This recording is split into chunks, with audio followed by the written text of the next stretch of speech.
Segunda parte da aula de hoje, então, vai ser sociedade em nome coletivo e sociedade em comandita simples. Nossa, dois nomes super complicados, né? Parece aí coisa de outro mundo, mas são bem simples, na verdade, tá, gente? Sociedade em nome coletivo. Esse tipo de sociedade, ele vem daquela tradição, né? Eu acho que todo mundo aqui já vivenciou, né? Ou já teve na família, ou tinha ali perto de casa. Aquela sociedade que tem essa prática de colocar o nome do sócio, o nome completo do sócio, no nome empresarial, né? Então eu tenho lá José Maria da Silva, Geraldo Magela e João Carlos Oliveira. Então eu coloco o nome dos sócios naquela sociedade, em que o próprio sócio, ele é, né, aquela figura de confiança, aquela garantia de que aquela sociedade é boa, né? Eu conheço o José, esse cara é de confiança, esse faz o negócio no fio do bigode. Então, esse tipo de sociedade surgiu dessa tradição de você relacionar a própria empresa ao empresário que exerce, né, que dirige, que é sócio daquela empresa. Então, essa sociedade nesse contexto, ela é tomada, assim, literalmente por uma coletividade, né? Um grupo. Então, a segurança daquele grupo, daquele mercado, se indica no próprio sócio. Então, como que eu sei que aquela empresa é confiável? Isso é muito comum em empresas locais, né? Empresas regionais, assim. Como que eu sei que aquela empresa é confiável? Como que eu sei que aquele mercadinho, aquela loja, aquela fábrica é confiável? Porque eu confio, eu tenho essa relação com os próprios sócios. Como requisito, apenas as pessoas físicas vão poder fazer parte de uma sociedade em nome coletivo. Como ela se baseia, então, nessa relação de confiança e de comunidade, de coletividade, apenas pessoas físicas, então, vão poder fazer parte, ser sócias de uma sociedade em nome coletivo. Né? Eu não posso, então, ter pessoas jurídicas como sócias de uma sociedade em nome coletivo. E o nome dessa sociedade vai ser obrigatoriamente uma firma social, né? A firma é uma assinatura. A gente tem a firma quando a gente tem o empresário individual, que o nome daquela empresa vai ser o nome daquele sócio, né? Então, o nome dessa empresa, da sociedade em nome coletivo, vai ser obrigatoriamente a firma dos sócios. Então, essa vai ser uma razão social, que vai ser composta pelo nome civil de um, de alguns ou de todos os sócios. Então, eu posso ter, por exemplo, José da Silva e Filhos, José da Silva e outros, né? José da Silva e João Nogueira. Então eu posso ter ali tanto o nome de um e outros, né? De um e filhos, e irmãos, e família, né? Constituindo então quem são essas pessoas que estão ali naquela coletividade. Mas obrigatoriamente, pelo menos o nome de um dos sócios tem que ter, que vai ser aquela pessoa que você personifica aquela empresa, né? Que você identifica aquela coletividade. A estrutura dessa sociedade em nome coletivo vai seguir as regras da qualificação comuns, da qualificação de sócio, sociedade, especificação de capital, cotas sociais. Então, toda aquela estrutura que a gente já viu na aula passada também tem que estar respeitada ali no contrato social das sociedades em nome coletivo. Porém, esse é um caso em que os sócios eles são responsáveis subsidiários, né, entre daquela sociedade. Então, eles se obrigam, né, eles se comprometem com serviços como uma forma de participação. Então, eu tenho os administradores, uma participação nas perdas e nos lucros. Então, se ao mesmo tempo aquela imagem dos sócios é o que caracteriza aquela empresa, aquela imagem dos sócios também vai ser um elemento fundamental para que se assumam obrigações em nome daquela empresa. Então, aquela imagem, os sócios, eles ficam vinculados ao exercício empresarial. É óbvio, né? Essa sociedade ela pode ser uma natureza simples ou empresarial também. Então, essas obrigações sociais... Opa, fui muito para baixo. Essas obrigações sociais, elas exigem um dever de comportamento, né, que vão ser a partir da referência da lei, do contrato social, dos usos societários e da equidade, né, proporção, a razoabilidade dessa responsabilidade social desses sócios, desse dever de comportamento desses sócios. A regra é que esse sócio atue de maneira pessoal, mas sempre ele tendo em conta as práticas que se trata de uma empresa, né? Então, a regra é que aquele sócio que está dando nome, configurando essa sociedade, essa imagem daquela sociedade, que ele atue pessoalmente. Porém, né, a gente sabe que se trata de uma empresa, então não é possível que ele atue assim 100% pessoalmente ou que não tenha ali uma estrutura empresarial, mas que dentro do possível, aquele sócio ele tem uma atuação pessoal dentro daquela empresa. Então a gente tem aí a responsabilidade subsidiária dos sócios, que tem obrigação subsidiária em relação à sociedade. Então, primeiro a sociedade deve responder, depois o sócio, e solidária entre si. O que quer dizer? A sociedade está aqui à frente dos sócios e ela vai responder, então, as obrigações. Subsidiariamente, aqui atrás, os sócios respondem de maneira solidária, igual. Então, se a sociedade não der conta, então, de um compromisso que ela tem assumido, e eu vou cobrar aqueles sócios, eu vou cobrar eles de maneira solidária. Eu posso cobrar tanto de um quanto de outro, quanto de todos ao mesmo tempo. Então, não há, entre os sócios, há uma responsabilidade solidária. E entre o sócio em relação à empresa, há uma responsabilidade subsidiária. Essa sociedade, ela vai... Essa solidariedade, então, é em relação aos sócios, tá? Por dívidas sociais, frutos de relações obrigacionais, etc. Mas, em relação aos sócios e à empresa, é uma responsabilidade subsidiária. Ficou clara essa parte, pessoal?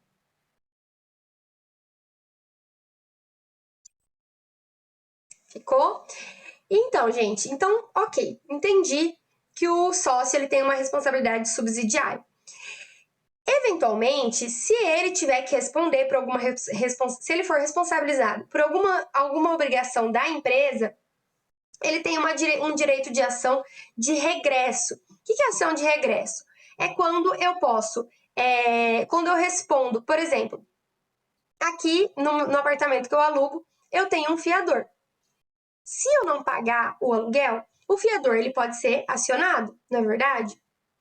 Esse fiador, ele vai ter a obrigação de quitar, então, com aquele aluguel em atraso. Porém, ele vai poder me cobrar por esse valor que ele arcou em meu nome. Isso se chama ação de regresso. Então, o sócio, ele arcou ali com uma dívida, com uma responsabilidade ali daquela empresa, e daí, posteriormente, ele cobra a empresa por aquela obrigação que ele assumiu. Então, isso é o direito de regresso do sócio em face daquela sociedade.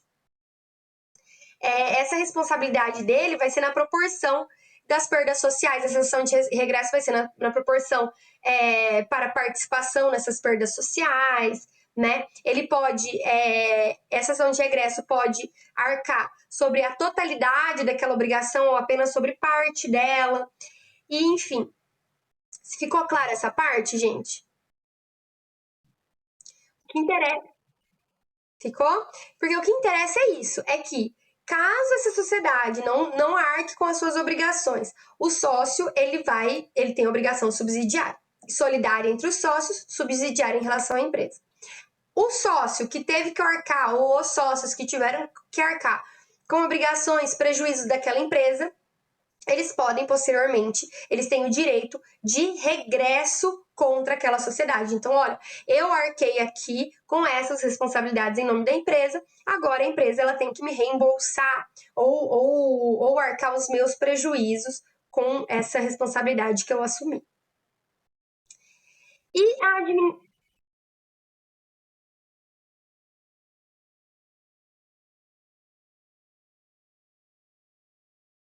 Isso. Ele pode cobrar dívida total, né, obrigação total ou parcial, ou então ele pode cobrar dos outros sócios. Então, olha, eu tive que arcar aqui com 100 mil reais. Então, eu quero que os outros sócios me reembolsem a parte que eles teriam que arcar se todos fossem responsabilizados em conjunto, né? Então, ele pode cobrar toda a dívida ou apenas parcial, né? Como credor, ele pode determinar o pagamento apenas parcial, por exemplo. Beleza? Gente, a administração, nesse caso, ela só vai poder ser exercida pelos sócios, tá? A gente vai ver que existem alguns casos que a sociedade ela não exige que o sócio seja, que o administrador seja sócio. Então, por exemplo, existem muitas empresas que o CEO, né, o presidente da empresa, ele não é sócio da empresa, ele é um funcionário contratado para dirigir aquela empresa, né? Então a gente tem diversos exemplos, grandes empresas. Porém, em algumas empresas, como a gente tem essa relação pessoal com os sócios, igual a sociedade em nome coletivo, é o nome do sócio que vai identificar aquela sociedade. Há uma relação de pessoalidade, de confiança. Nesse caso, desculpa, pessoal. Nesse caso, o sócio, o administrador, ele obrigatoriamente tem que ser um sócio, tá? Então, no caso da sociedade em nome coletivo, eu não posso estabelecer que um administrador, que ali o presidente da empresa, ele seja uma outra pessoa que não um dos sócios, tá? Então, nesses casos em que há essa relação pessoal de confiança, é necessário que o administrador seja um dos sócios. Não pode ser uma pessoa, um terceiro contratado para isso, ok? A gente vai ver que nas sociedades estatutárias, por ações, é muito comum isso, que a gente tenha sociedades, que a gente tenha administradores que não são obrigatoriamente sócios da empresa, né? Mas que são contratados para dirigir aquela empresa. Alguma dúvida, pessoal, em relação à sociedade em nome coletivo? Ficou mais claro? Eu sei que às vezes o nome assusta, né? Mas aí a gente vê a explicação. Deu aí uma clareada, uma diferenciada para vocês?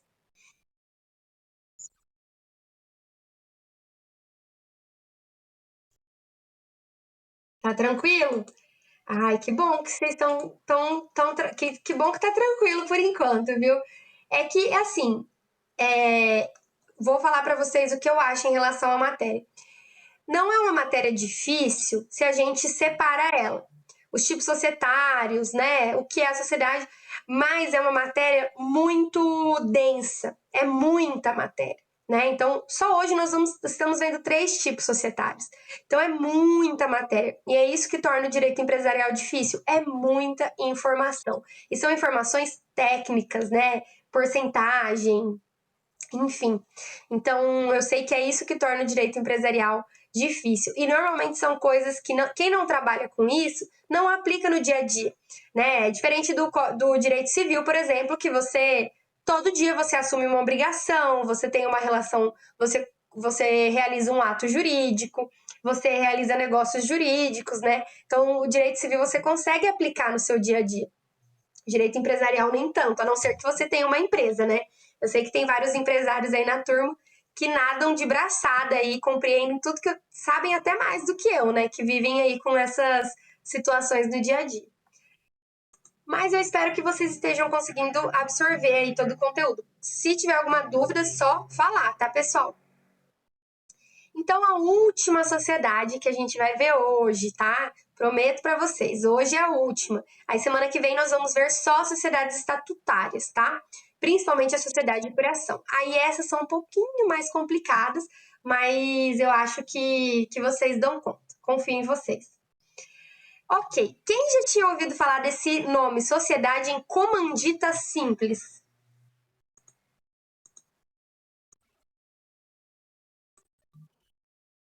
Nunca ouviu falar.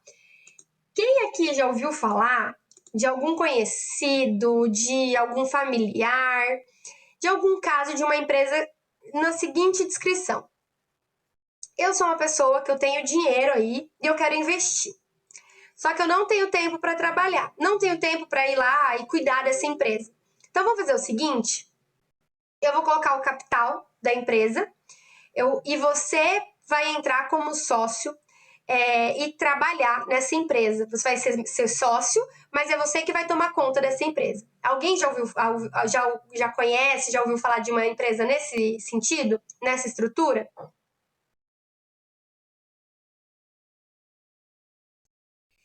Pessoal, isso é uma empresa em comandita simples. A empresa em comanditar, né? Comanditar esse ato de fornecer fundos para uma atividade negocial.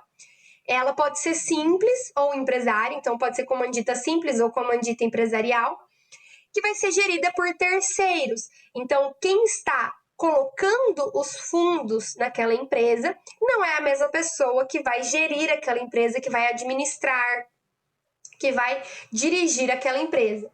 Então, a gente vai ter um investidor, comandita, que vai comanditar, que vai fornecer fundos para aquela atividade negocial para que outra pessoa administre. Então, quem são as pessoas dessa relação? O investidor ele vai ser chamado de comanditário, ele vai, então, dispor, fornecer fundos para o exercício daquela atividade, vai ser chamado de comanditário. Comanditário. E quem recebe os fundos e quem vai ter a função, a obrigação de administrar aquela sociedade, né, de determinar ali, dirigir, de estar ali no dia a dia, é o comanditado. Comanditado. Então, nós temos o comanditário e o comanditado. Quem que é o comanditário?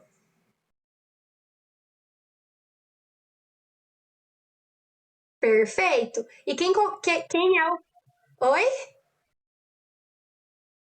Isso, em outras palavras, é isso mesmo, quem dá grana. E quem é o comanditado? É o orelha seca, isso mesmo. Trazendo aí para a linguagem popular, né, para o bom e velho português, é isso mesmo. Gente, vocês entenderam perfeito. Vocês estão vendo que no direito empresarial a gente tem uns palavrão para falar umas coisas tão simples que a gente conhece aí no nosso dia a dia? Então, não é tão difícil quanto falo. Então, a comandita simples é isso: é alguém que fornece os fundos e outra pessoa que entra ali com o braço, né, com a força do trabalho. A gente,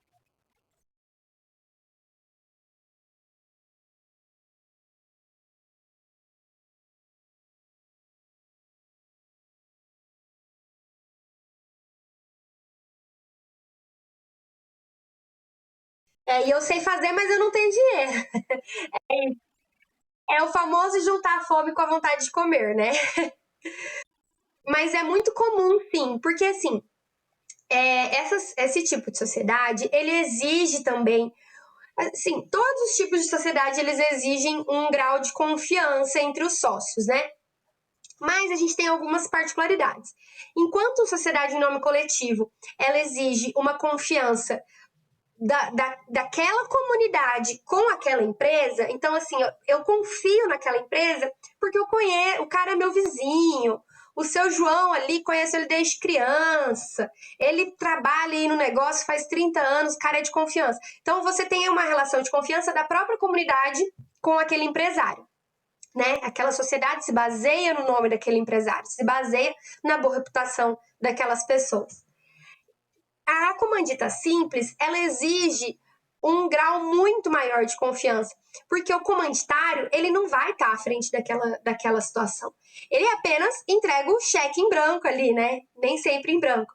Mas ele apenas entrega ali aquele dinheiro para que o comanditado, ele administre, né, conforme as suas decisões. Então, o comanditado, óbvio que ele tem obrigações de prestar contas, etc., mas cabe a ele administrar como ele melhor entender aquela verba, aquela empresa, enfim, tomar as decisões. Então, é muito comum mesmo que não, assim, quando a gente fala que é comum, é que acontece muito, mas não obrigatoriamente que tenham que ser duas pessoas conhecidas. Mas é muito comum que a gente tenha esse tipo de sociedade quando a gente tem amigos, parentes. Então eu já vi, por exemplo, acho que até já comentei aqui com vocês, um amigo meu que é médico, que tinha um dinheiro guardado, e daí ele queria investir, mas ele não tem tempo de fazer nada além do trabalho dele, né? Já ocupa muito do dia dele. Então ele entrou numa sociedade em comandita simples com um amigo dele, que daí o amigo dele abriu um restaurante, o amigo dele tá tocando no restaurante e só manda para ele uma prestação de contas e o cheque com os dividendos, né? Não sei se ainda já gerou algum dividendo, mas essa é a sociedade dele, é uma sociedade em comandita simples. A gente tem também esse tipo societário muito em relações de família, enfim, não obrigatoriamente, mas normalmente ela surge de uma relação pessoal, né, de um conhecimento, porque exige uma certa confiança. Você não vai investir o seu dinheiro em alguém que você não conheça, né? Então é necessário, às vezes,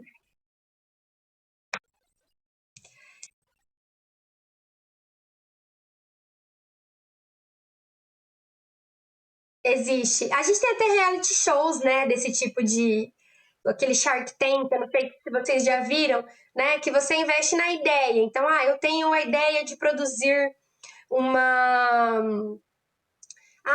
um sistema de restaurante inovador. E daí eu procuro investidores para essa minha ideia. Então seria mais ou menos isso, tá, gente? A sociedade em comandita simples, ela é essa ideia de que eu tenho um investidor ou investidores, né, comanditários, e olha, gente, é difícil de sair. E os comanditados. Os comanditados ou o comanditado, às vezes pode ser mais de uma pessoa, que são as pessoas, então, que vão estar ali na frente da administração daquela empresa. Mas vocês estão vendo como não é complicado? Quando a gente observa a explicação e olha para a nossa volta, a gente vê diversos exemplos desses tipos empresariais. Então, nós podemos ter uma sociedade em comandita simples e de responsabilidade ilimitada, de responsabilidade mista, de responsabilidade limitada, né? A gente tem esses três tipos. A partir dessa presença da sociedade comandita simples, a gente vai poder classificar os tipos societários em responsabilidade ilimitada, né, que é a sociedade simples, associações, etc., né, que são pessoas jurídicas, embora não sejam empresas, de responsabilidade mista, que é aquela sociedade em comandita simples, e a responsabilidade limitada, né, que são aquelas que incluem o limitada no nome. Por que a sociedade em comandita simples ela vai ter uma responsabilidade mista? Aqui eu coloquei a regulamentação, né, os artigos que prevêem, mas o que nos interessa aqui? É o que quer dizer essa responsabilidade mista. Como assim uma responsabilidade mista? Porque até agora a gente viu ou a responsabilidade limitada ou a responsabilidade ilimitada, não é verdade? A gente não viu esses dois tipos?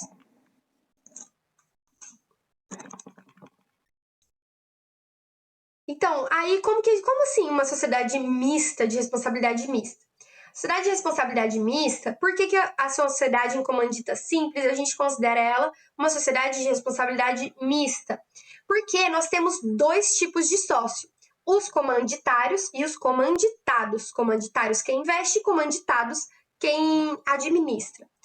Os comanditários, eles vão apenas prestar o capital deles. Então, eles são simples prestadores de capital, né? Então, eles vão apenas ali fornecer o capital.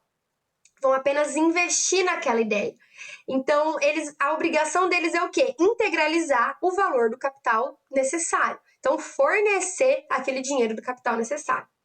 Pode ser pessoa natural, pode ser pessoa jurídica, né? Não há necessidade de que se sejam pessoas jurídicas. Então, quando a gente olha para aqueles reality shows estilo Shark Tank, né? Que você investe na ideia da pessoa, a gente vê uma empresa realizando esse papel de comanditário, né? Então, a gente tem uma empresa que vai, então, efetuar esse investimento. Quando a gente tem esse exemplo do meu amigo, o comanditário, ele é uma pessoa natural, uma pessoa física, né? Ele investiu um dinheiro ali como uma pessoa natural. Então, o comanditário, essa obrigação dele, investir o dinheiro.